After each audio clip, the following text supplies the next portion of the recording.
Не знаю, может быть, сейчас там.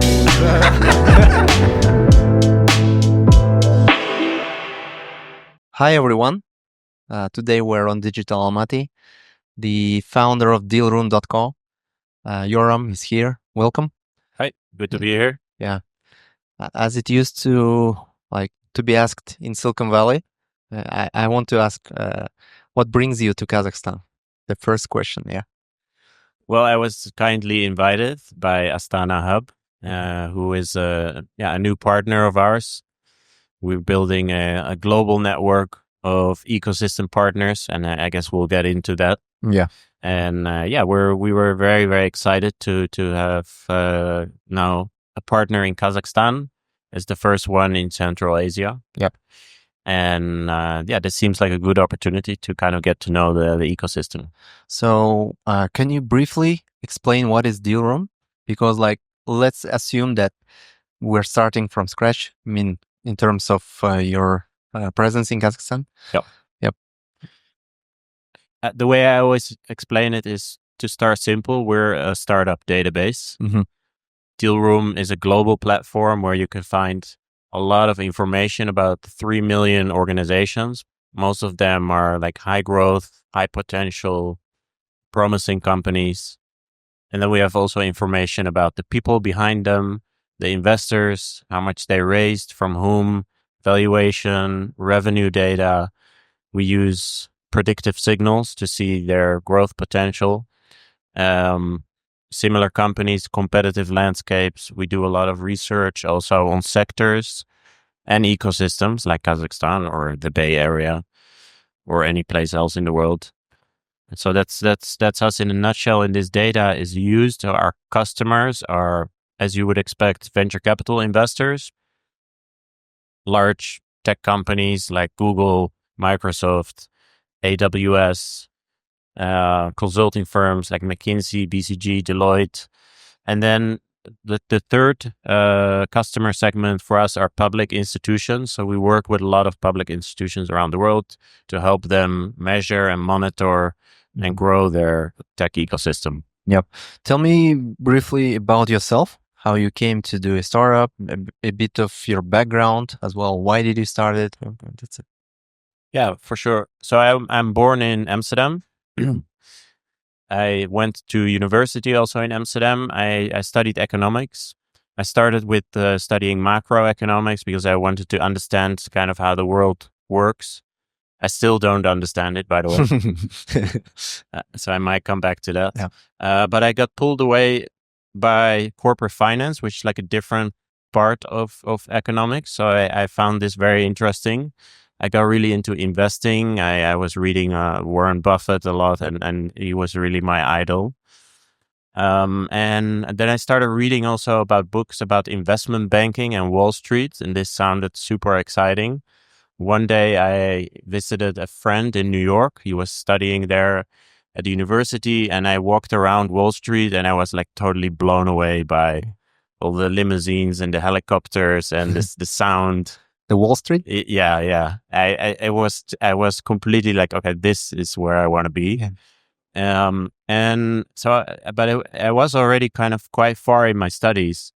So it was a bit late actually that I discovered this, because when you want to get into investment banking, you're supposed to go to all these networking events. Yeah. And actually in the Netherlands, you're supposed to be part of like a fraternity, which I wasn't. Yeah. Because my mother said, if you join a fraternity, I will disown you. Not that she has anything to inherit for me, but so I was never part of that network. But one thing I did do, I was doing like telemarketing on the side. So I learned some sales tricks. Yep. So I did something that I'm actually quite proud of that no other student did. I just called the investment banks I just called them if I can join. And they were blown away because nobody ever does that. Like every student goes through the usual channels, like filling out a form and doing all the tests. And so they were kind of blown away that I had the audacity to just call them. And I got myself into an internship, you know. I really asked like, what does it take? How do I get in? if I really want to join, what should I do? And no one asked them these questions before. So I got into an internship. And that's how I got into investment banking. Once I got in, I was... So where did you work? Lehman Brothers. Lehman Brothers. Once I got in, I really worked my ass off. I made sure I was the hardest worker on the team. That's actually cool that you have IB school as a background, because it's very demanding market. Yeah, we worked crazy hours. I worked until 3 a.m. many nights. That was maybe the average.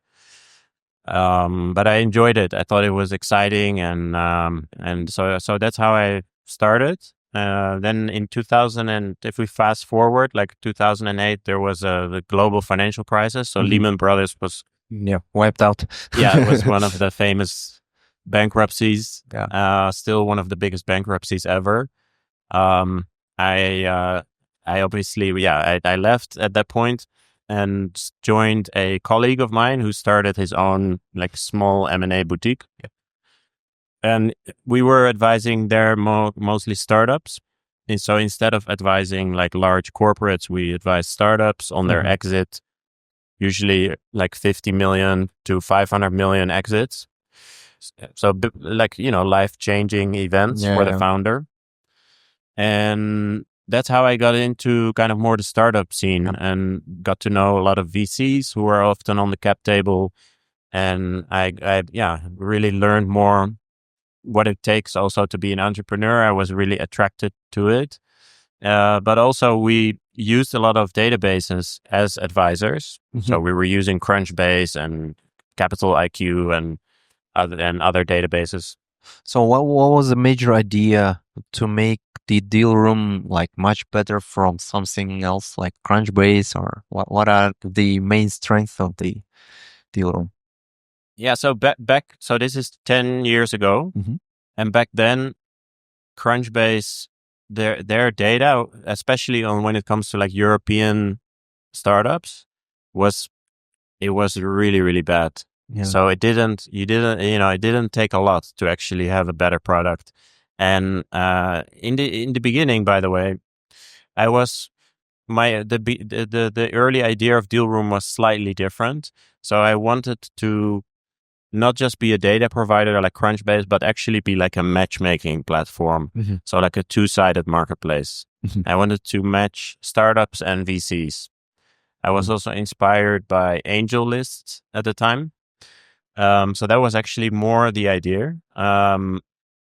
People, when I launched, I got a lot of publicity. I had a nice deck and I published it, and I think it got into TechCrunch and a lot of other sources, but I had no product building experience. So I was good in building publicity, but the product was really shit. Yeah. And it wasn't really used. How it's said, if your product isn't shit, you're late. Yeah. You have to start as soon as possible. Try to get as much feedback as possible. I know. Yeah, I know. That's true, I guess. But that only works if you are. I guess I do agree. You're supposed to have an embarrassing product when you launch, and that was also my philosophy. But I didn't have the skills to then iterate fast and make it better. Okay. Now, Dealroom is one of the fastest growing, or with a big outreach, the tool that helps to startups to get connected to the VCs. Yeah. I've Googled about your company. You have very impressive clients. Can you briefly tell some big names among your clients so that startups get interested and start to use your platform? Yeah, for sure. No. So just to kind of briefly continue. So from that point, we had a marketplace. We wanted to kind of get the flywheel going. We started to collect data ourselves. And pretty soon I discovered there was actually a huge demand for a high quality list of companies. And we had very, very soon some VCs knocking on our door hey, can I actually buy this data? Yeah. So now fast forward to today, we became fully focused on collecting data, but try to really achieve a high quality. And so today our clients include many of the top VCs that you know of: Sequoia, Index Ventures, Accel Partners, KKR, you name it. So of the really the big name VCs, most are already our clients, and they use either our API or the online platform, and it's become an integral part of their deal flow and deal management process. Yeah. So how many startups right now uses your platform as the connecting stuff? Yeah, so startups are our biggest user segment. Mm-hmm. We have about 30,000 unique users a month, which is a lot for a enterprise software tool, and a lot of them use our free tier. So we deliberately kept Dealroom a little bit open and a little bit free for early entrepreneurs. And I think a third of our monthly unique users are actually founders, and they use the platform to look for investors, to do research on their market, understand who else, is active in so also sector. You provide the information or like overview of the certain markets as well? Yeah. So can you let's switch to your collaboration with Astana Hub, because I'm interested what kind of collaboration is expected, and how many what kind of information will be collected about our region, what kind of information is expected from startups as well. Can you briefly walk through it? Yeah, totally. So Dealroom is a global platform. I mentioned there are about 3 million organizations that you can find detailed information on. We've now built a separate kind of instance that's focused only on Kazakhstan. So it's on kazakhstan.dealroom.co. And that part of the database is completely free. Yep. And so we at the moment have about 100 VC-backed startups that are based in Kazakhstan, headquartered in Kazakhstan on it. Sorry, about 100? Yeah. Okay. Yeah. So we're just getting started. So any founder can sign up and add their own startup. We're also going to start a couple of partnerships with other organizations here to get the data better. But I want to emphasize that if founders who have an early stage startup here and they have raised less than $10 million, yep, they have the right to get a free Dealroom account to the global platform. Okay. And so they will then, and then they will have their profile on Dealroom with a description of what they do and why they are interesting. And that means they then will be on the radar also of the best and greatest investors all over the world. So all the residents of Astana Hub will be available on your platform from now on, yeah? Is that true? From now on, from now on, we are starting the journey. Okay. And hopefully in a year or 6 months from now, we can say that we have nearly all founders. So you need to make your homework in terms of research. Can you briefly also explain how your research routine is structured? Yeah. And what kind of help you need from us as a community to give an information about our companies as well? Totally. Yeah. So we have 4 ways that we collect data. Mm-hmm. Data engineering. So we have an engineering team that uses a lot of different tools. They write software to collect data, to scrape data, to ingest APIs, anything that can be found on the internet in any language. We collect it, mm-hmm. we integrate it into the platform. Then secondly, we use obviously AI. So we use AI to enhance the data that we have collected. So AI is really, really good in filling out gaps and classifying information and write more detailed descriptions, but it's based on a kind of a solid foundation. And then thirdly, the community. So community for us is really one of our big differentiators.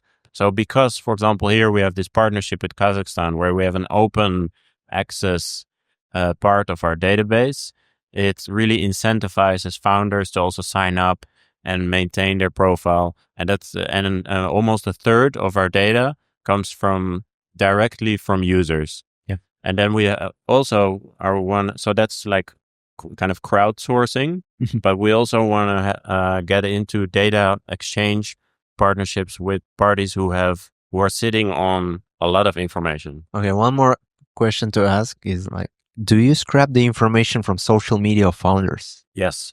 Yeah, how do you do it? Founders, be careful. Don't write any shit about your company or like any collaborations. Keep it like... I mean, we don't. I mean, I think it's more the other way around. People get upset with us if we don't collect the information that they feel like we should have because it's out in the open. So it's nothing, we don't really look at what people post or anything like that or their opinions, but we just want to have the basics right. So because all of the information is like also mentioned in social media, especially in Kazakhstan, the social media is like major one. Yeah, which ones are mostly used here? I think Instagram is the best, and then LinkedIn as well. Because like there is a very limited amount of media, which have a like expertise in tech.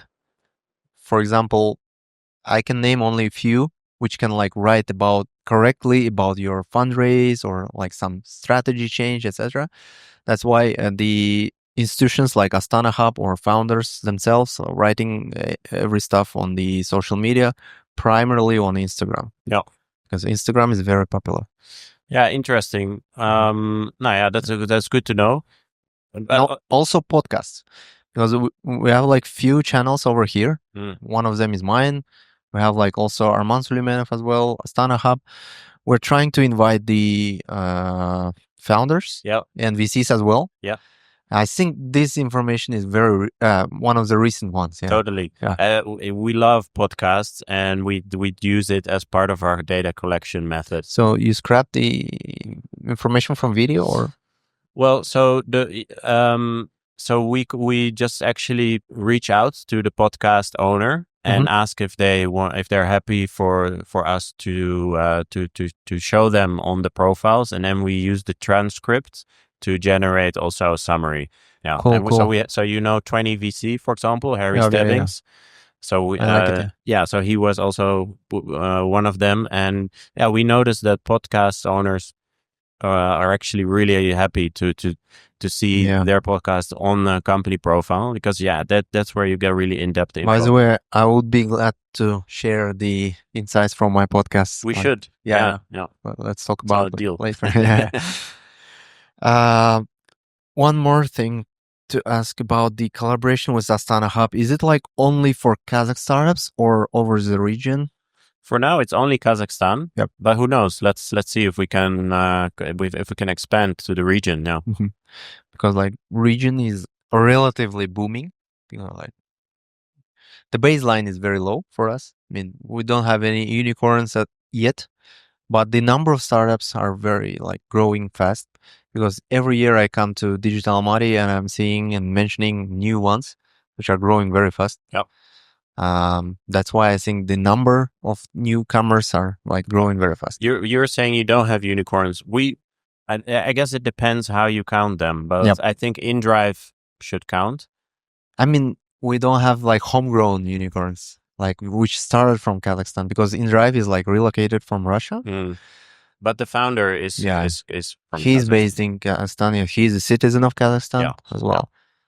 And then you have Kaspi and Freedom, which I understand, like maybe why you wouldn't count them. And I understand totally what you mean, like really truly homegrown, like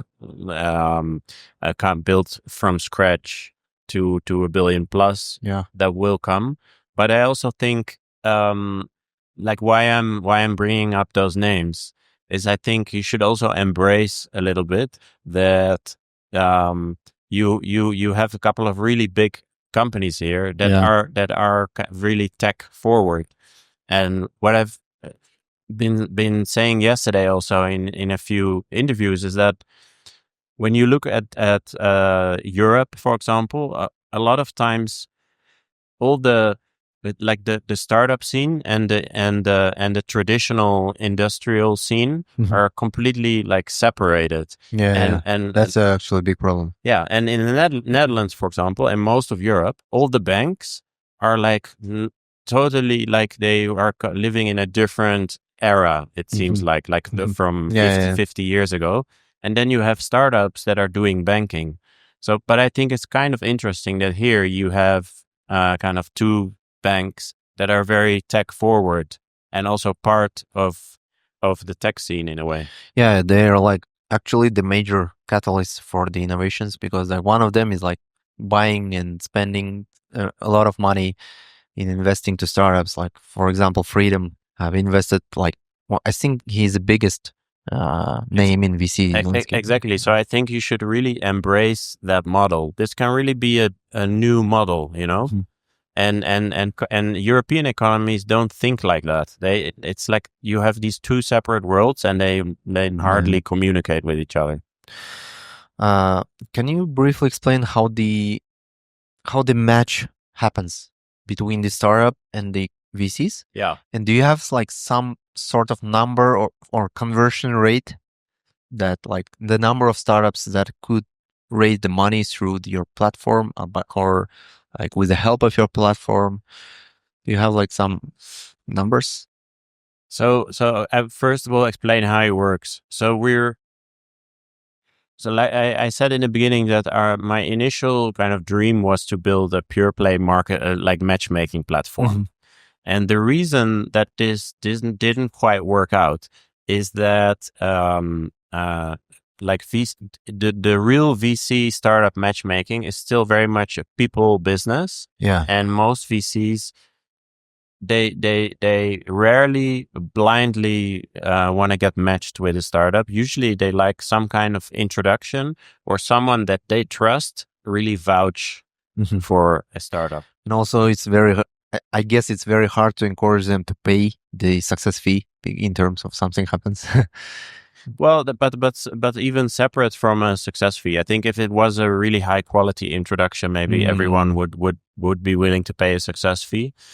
But what I'm getting at is that what our role is really to provide information and make it more transparent. And in the end, the actual introduction often happens offline, and that's why I don't have perfect data on how much investment has actually happened because of us. Yep. But I think it's a lot, and it's not only.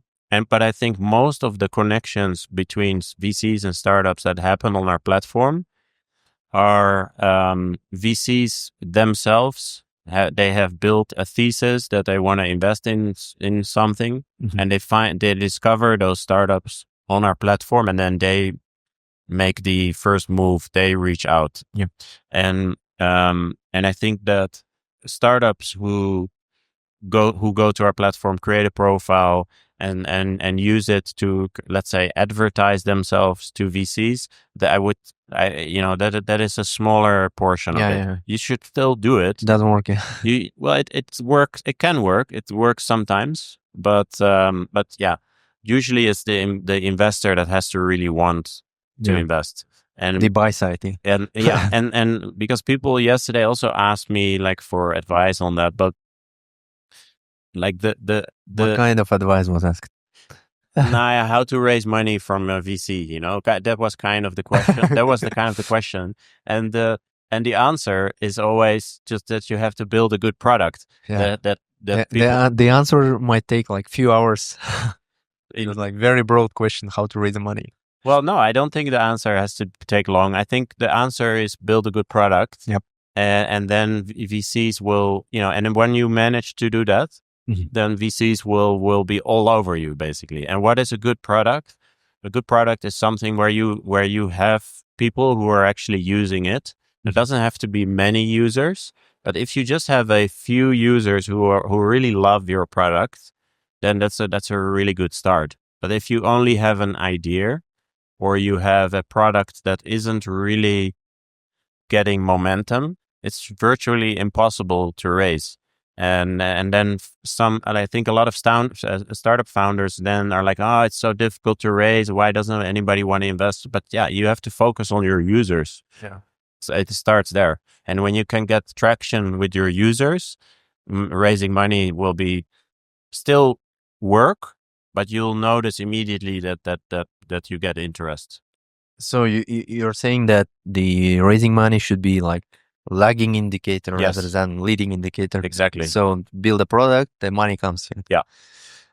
Can you also explain how it works in terms of your collected data about the startup and the actual data in terms they are like not matching? For example, me as a startup founder, for example, I've lied and said someone that like I have like very good traction, etc. Yeah. And when it comes to due diligence, it like the numbers may not match.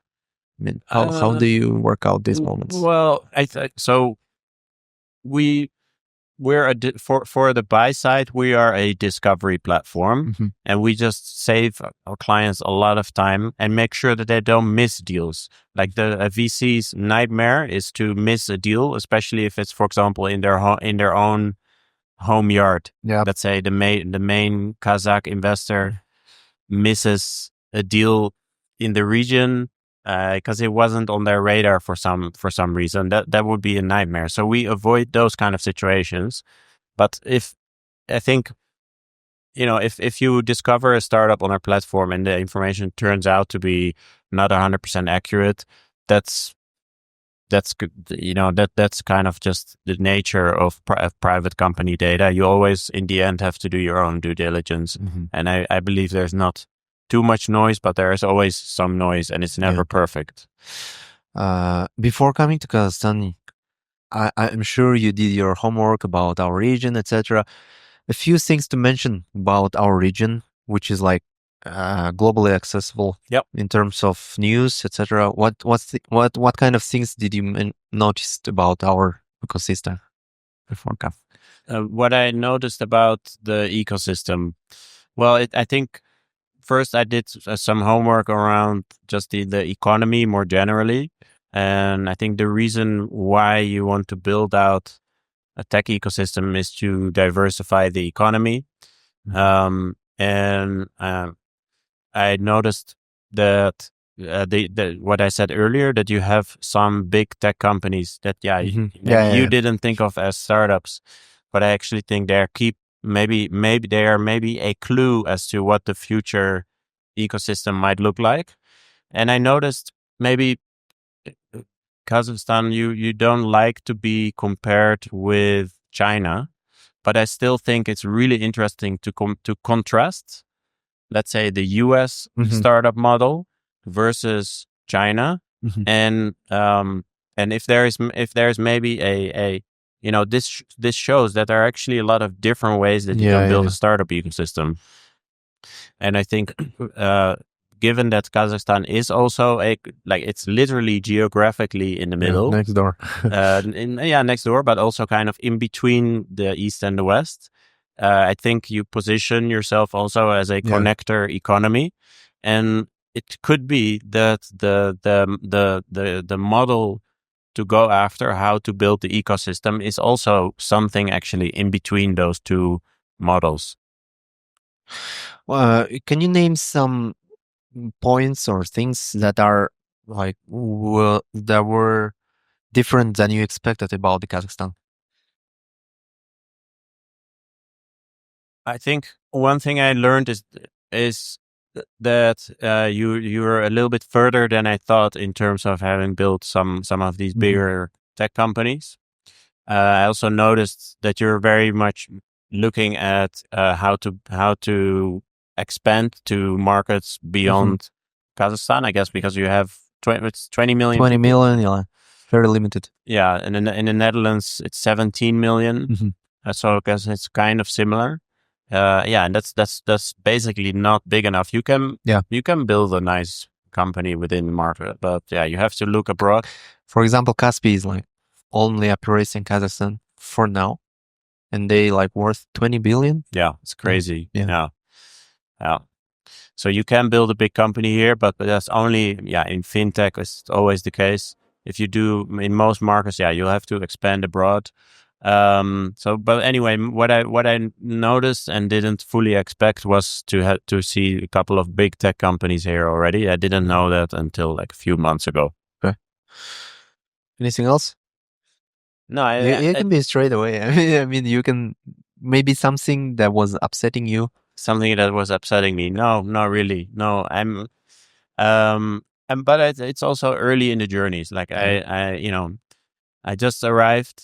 I did some homework, but I still have a lot to learn. Also, when you go to the platform, you'll see we made a good start, but we still have a lot to do. So I really want to work with people from the ecosystem. Anybody reach out to me to see how we can together expand and make this platform better. Any interesting startups you met these days in Almaty? No, not yet. I arrived yesterday morning from a very long flight and was immediately just doing interviews and a lot of things. So I still, if you have any that you want me to meet, I think we will have time for that. We have like very cool startups over here. Which one do you think is? I think the hottest ones are they were presenting yesterday. Okay. They have reached the 100 million valuation. For Kazakhstan, it's like record numbers here. Yeah. For example, Hicksfield, they are doing a generative AI for generating content from the text to video. And they are the one doing 100 million valuation? Okay. Actually, the founders are very great people in AI, and they are like competing with Sora. Okay. Imagine someone from Kazakhstan competes with Sora. And what's the background of the founders? I know the Yerzat, who is like technical one. Okay. He's former physicist from one of our coolest schools. Yeah. He never went to university. Okay. But I think he's very much endorsed from one of the co-founders from OpenAI as well. Okay. His co-founder lives in Silicon Valley. They've already raised 16 million from Menlo Ventures, from some couple of names from the Silicon Valley. Okay. Well, what's the name of this startup? Hicksfield. Okay. Yeah. Oh, I saw them here. I saw them. Okay, a few names. If I look on the Dealroom platform, curious what you think. So OneFit. OneFit. They seem to be growing quite fast. Yeah. Very solid numbers. Solva. Solva is like fintech one. Yep. Yeah, exactly. Then Cody PL. Cody Play. Yeah. That was actually second one I wanted to mention. Okay. Just hit also 100 million valuation. Okay. Over the MENA region, especially in Saudi and Abu Dhabi.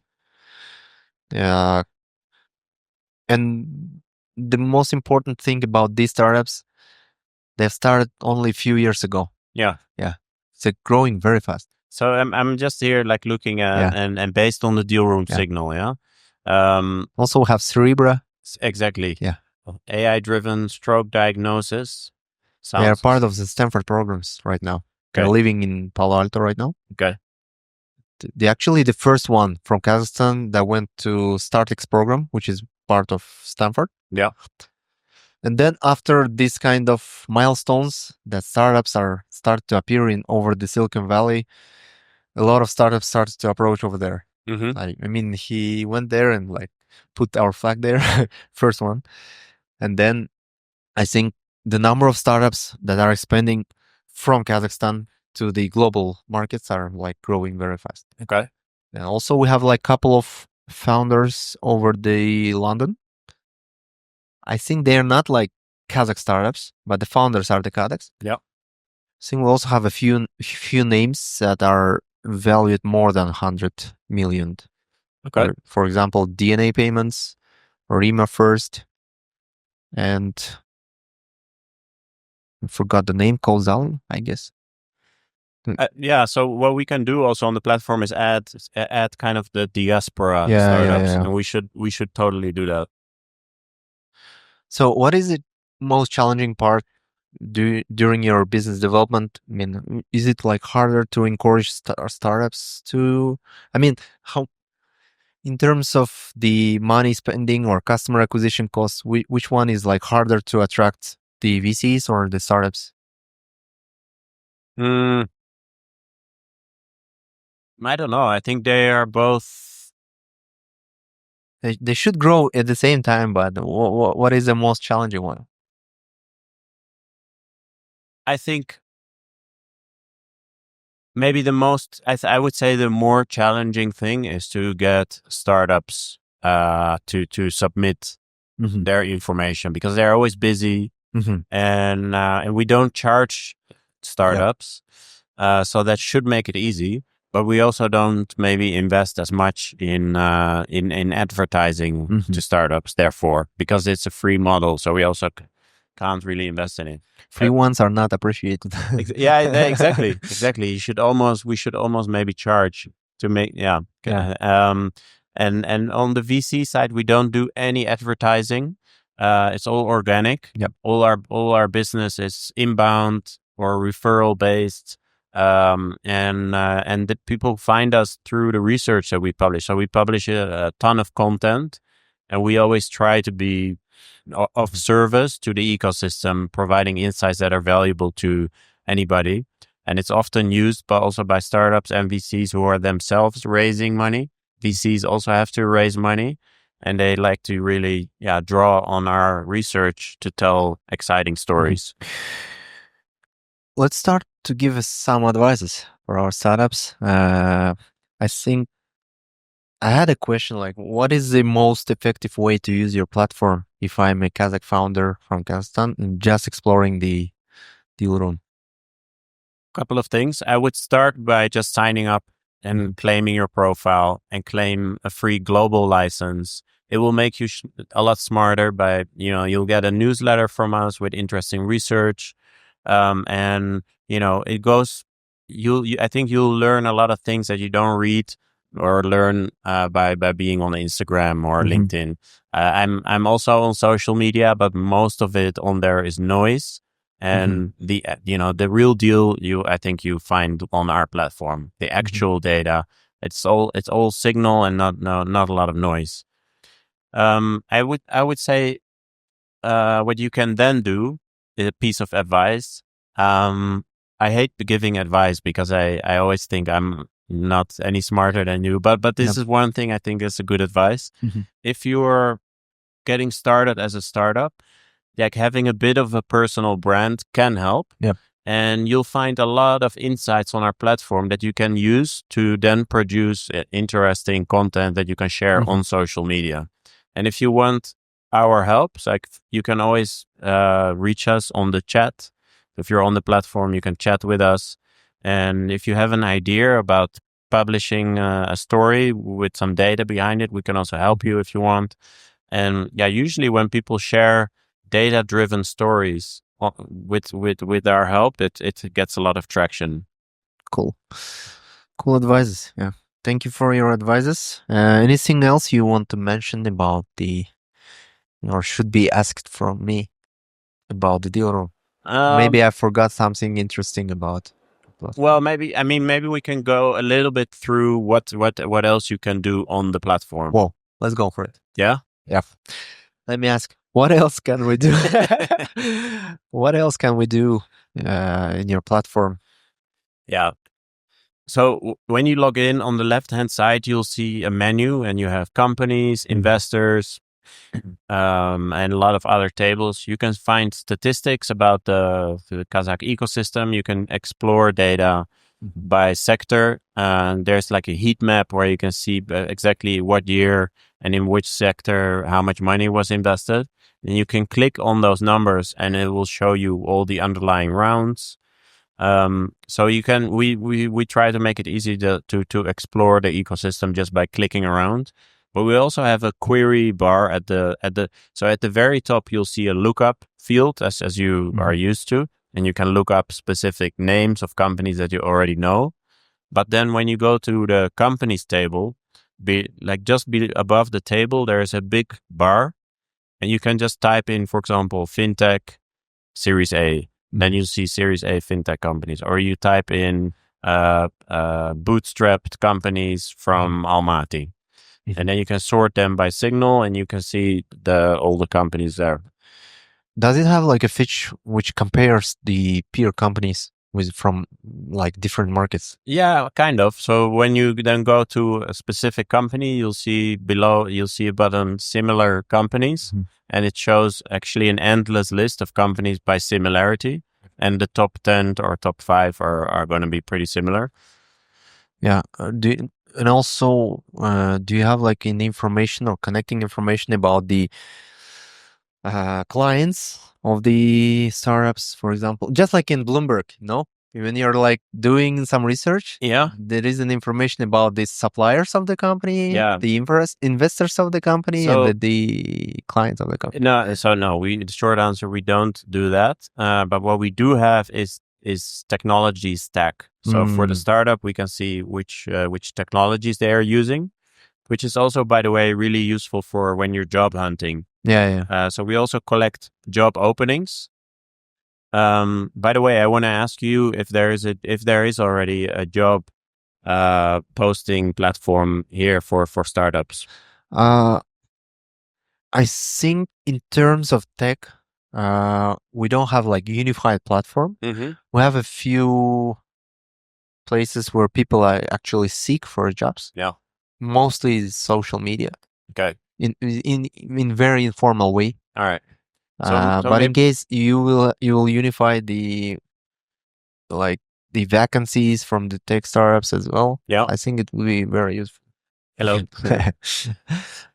So okay, maybe we can talk about this as well offline. But basically, just to kind of finish what else you can do, there is a matching tool there, so you can actually No. I think it's like it's done manually because like market is very limited. So the warm intro is very welcome in our region. For example, friends hunting is very common for us.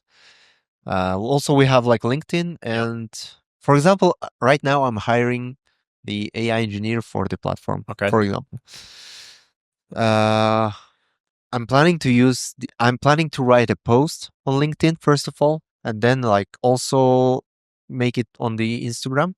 And I believe this is the most like effective way to find the proper pipeline for my engineering team. Okay. So it's very similar to the way that VCs and startups find each other. So yes, warm intros. You see, that's how you think. But it's still good. I think it's still good to, in addition to that, have a complete list somewhere so that you have this as a reference. And also there are always people who do not have that network, and it's good for them to have a kind of stepping stone to at least understand what's out there, and that they can also know where to ask for introductions. And I think it might work for our ecosystem. Okay, so and then one last tip for the listeners, if you're a startup, so go to the platform, claim or create your startup profile, ask for this promotion that we have, that when you claim your profile, you also have a right to get a global access to the global platform, which normally starts from $12,000 per year. Okay. And you'll get a couple of months of free access, and we can even extend it if that's really necessary. So that's like a no-brainer. Okay. Maybe you have questions about our ecosystem. Yeah, I'm curious. What do you think are the strengths? What is everybody talking about? What do you think what do you think the government should do or should not do also? That are two separate questions. Yeah. First of all, if I understand you correctly, what are the strengths of our? Okay, let's keep it within the startups. What are the strengths of our startups? First of all, the cost efficiency, I think. I mean, the access for cool engineering talents for a reasonable price. I think this is one of the biggest competitive advantages for our startups. For example, the Hicksville case. they're like building their platform. I think all of the engineering people over the Higgs field are based in Almaty. Yep. With the extensive experience in FANG, etc. But I think the price is much more reasonable compared to OpenAI engineers, for example. Mm-hmm. Also, we have like very cool math background in schools. Yeah. Because like I think it's a legacy from the Soviet Union. Are students here into maths? And, yeah. Very heavy in the math. Big, especially the Olympiads, math, physics, were like quite highly ranked during in terms of international Olympiads, ICPC, Yep. the physics, math, programming Olympiads, chess as well. This is a good foundation for the engineering talents. And also the government also heavily spends on the trainings, on the education. I think starting from 2018, 2020, the government started to like heavily invest into the education in terms of tech stuff. I think this is a major competitive advantage. And the arbitrage of the valuations as well. So you can find relatively cheaper valuation or like much more reasonable valuation for the same product. Yep. Maybe they don't have like very global outreach, but the products are very good. Okay. In terms you are in case you are very like well connected, very smart VC, and you can make a contribution in terms of like expanding this business all over the world. I think in these terms, the Kazakhstan or like Central Asia is very interesting. Should be very interesting, but you need to like dive deeply in terms. If you want to find the great talents, you need to like do a better research. Because like we don't have very good presence all over for example, we're just starting to appear in Dealroom. Yeah. I think these are the main strengths for the limitations are the very limited market, because like our market is quite skewed in terms of the structure. For example, the government takes like very huge amount of economy. Yeah, and then and kind of mining and oil and gas. So so as a startup founder, if you want to like get rich, you have to like work with the government or the mining companies, or like look for expansion to the other. Yeah. I think in terms of limitations, the market is very limited. Yep. So the startups are like looking for other markets, but it's very hard to like expand from Almaty to like, for example, to US market. I think it's a matter of time. Yeah, we're just starting. Yeah. In terms of limitations, I think also maybe the culture, so-called imposter syndrome, or like our founders are like very good at their hard skills, but very shy and humble. I think they should stop to be. Like, they need to like learn how to sell themselves, or they need to learn how to pitch. The basic thing is like, I know a lot of founders that are very good in tech, but they don't speak English, for example. This is a limitation. What was the second question? You already answered my second question, which was, what do you think the government should or shouldn't do? And you mentioned education, which as a positive, I think. Mm-hmm. One more thing from the government, I expect as a startup founder, I think they should knock the bigger doors. I mean, starting from 2022, the government started to like knock the big doors. Like, for example, we established the Silk Road Innovation Hub over the Silicon Valley. Yeah. And also we have like Eurasian Hub, which is in London. So these are the steps that are helping us as a founders to get into the bigger markets. Okay. Because when you go yourself, it will take much more time and like energy and money to enter the market. I think the government is doing great in terms of introducing us to the bigger market. In terms of the rooms for improvement, I think we need to focus on I think right now the government in terms of tech wants to develop everything at the same time. They want to like do in a spend the money on outsourcing, on startups, on like education as well. I think we need to prioritize few like streams and like master them in terms of the cost efficiency, etc. And then startups will come up with the great valuations. Okay. One more thing is like, if you are doing a startup over Kazakhstan, it's very hard to get connected. I mean, to sell something to the big companies. Okay, that's interesting. Because I don't know why.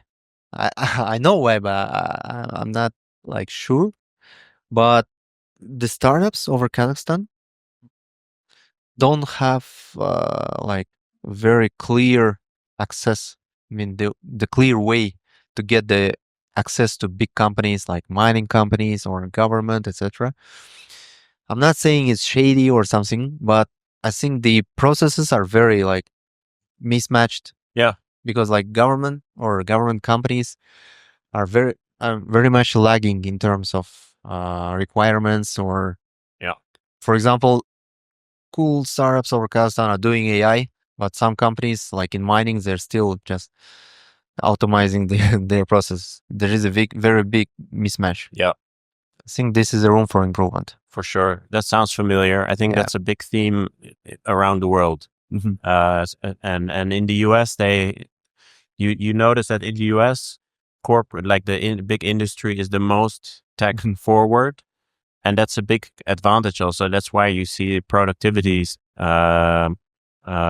much higher in the US. And so that should be a big priority, actually. One more thing to mention is like access to capital. Yesterday it was announced, actually it was announced before that we're setting up a fund of funds for 1 billion money. It's a fund of funds, yeah?